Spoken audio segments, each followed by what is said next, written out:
What's up, welcome to Nostalgia. Dave here with a review of Tokyo Vice Season 2, back on Max.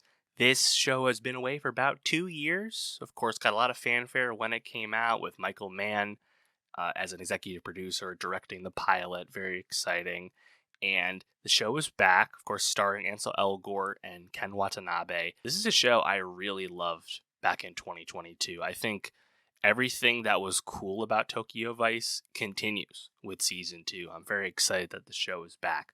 And ultimately, what makes it so cool is that, obviously it's one of the first full-on Hollywood productions of its kind to really film in Japan. And reportedly, the reception to season 1 over in Japan was so strong that some of the guardrails and difficulties that the production had with filming with season 1 were less present in season 2, so they had even more access to filming out in public areas, which is really cool.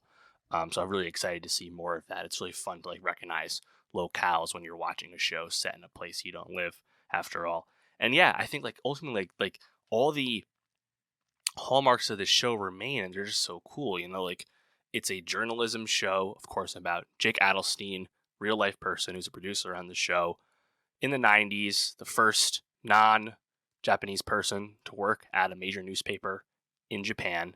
Jake Adelstein, as a journalist on the beat, of course, in the 90s, pre-smartphones, and his interaction, his presence, his location in and around the activities of the Yakuza.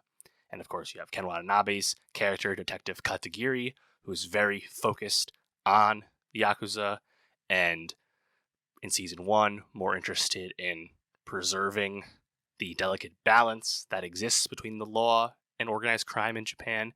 And season 2, a lot more focused on taking down the Yakuza and more interested in directly going after them as new leaders are coming in with a more hands-on approach. Of course, Samantha, played by Rachel Keller, remains, who, working at a hostess bar in season 1, now running her own bar in season 2, of course, in league, in business with the Yakuza, specifically the one of our two factions we know, the Chihara Kai group, and Sato, her former confidant, lover-ish character. Sato is now kind of managing his gang's relationship with Sam's business.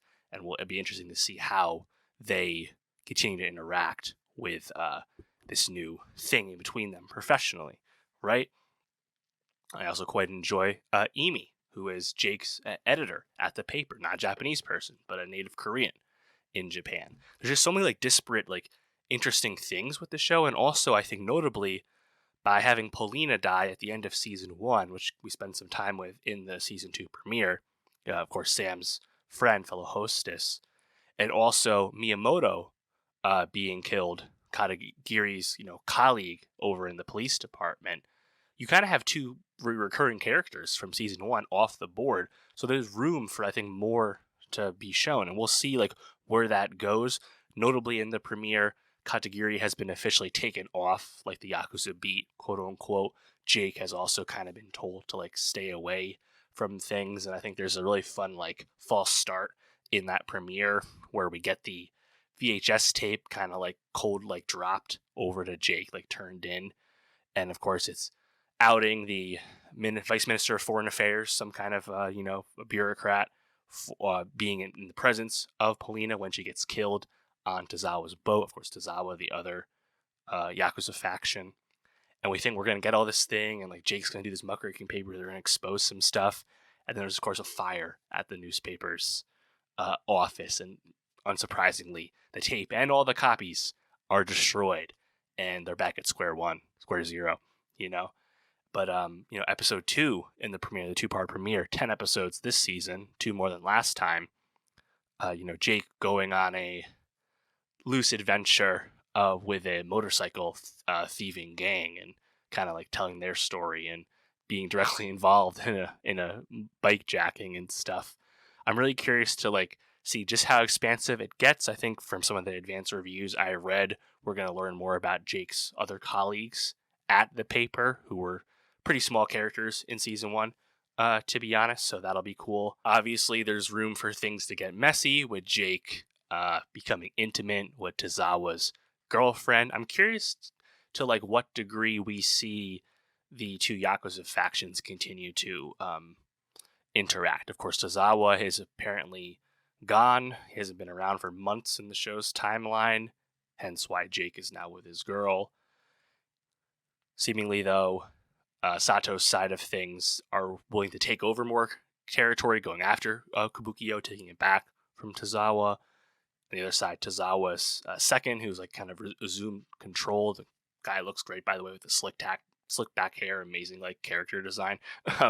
He wants to like kind of cool the tension and just leave each other alone so they can both make their money. I'll be curious like what side of those things win out. Is Tozawa actually gone? Is this some kind of ploy? I'm curious. I'm sure it'll come out. Katagiri going rogue, also very exciting. Of course, we love Ken Watanabe. Just amazing presence as an actor, as I think we all know. He's great, and he looks like absolute shit to start this season because he's, living away from his family who are basically in hiding due to Yakuza threats. And, he's been approached by other people in the department to have a more hands-on direct confrontation with the Yakuza, from law enforcement. So a lot to uncover there. Of course, you get the scene of Miyamoto's death being revealed, and of course that not being actually a heart attack as they're lying about, etc. A lot of like intriguing like threads here, but ultimately, like what makes Tokyo Vice so cool is it's not a white savior story by any means. You do have two white expats in the story in Jake and Samantha, but really it's kind of just a show about like work and like society dynamics, and just a great character show. And I think, again, some characters removed from season 1, no longer on the show in season 2 because they've died. There's just a lot of runway for this show to really spend time with those characters. And I think that's what really makes the show cool, because obviously the production design and the setting have a lot of interest, and the show obviously looks amazing, literally set in Japan, filmed there. But because it's a character show and it's not so much focused on being an action show between two Yakuza factions trying to take each other out, that's not what the show is about. It's really just a drama about these characters trying to find their way in their time. And I think the fact that it's set in the past also really grounds it, because I think a lot of the drama feels a bit more real, like all this stuff with the Yakuza being a bit more open than they certainly are today in terms of the way organized crime can function. It's pretty interesting. So I'm a big fan of the series. I'll be curious how the Sato character continues to develop. Of course, now bringing in his younger brother who willingly wanted to do some work for him. What is the degree of that? Of course, Sato's new boss, the second in command of his gang, recently released from prison. That guy seems to be more of a hothead, more of a violent type. Sato's much more cool, calm, and collected. I'm sure the heads will butt over that. We can bank on that, I'm pretty sure. So that is interesting. And yeah, I think, of course, Samantha's running her own club is a whole new dynamic for her as a character. Bringing in her old friend Erica as well. I'm curious if there's anything more to that one. Yeah, big fan of the show. I think it just kind of really nails what it's going for. And I really hope people watch it, because this is a show that I think everyone's pretty worried about getting renewed for season 3. Most of the Max originals have been canceled, as the Max original brand is kind of, being cast away over at Warner Brothers Discovery.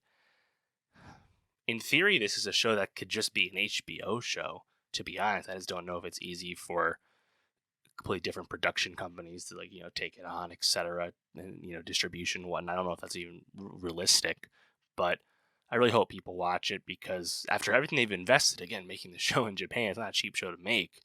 The reception is good, so if it does get canceled, it's not going to be because people don't think the show is good. So we only can cross our fingers about that, but in the meantime, I'm going to enjoy the ride. I'm very excited the show is back.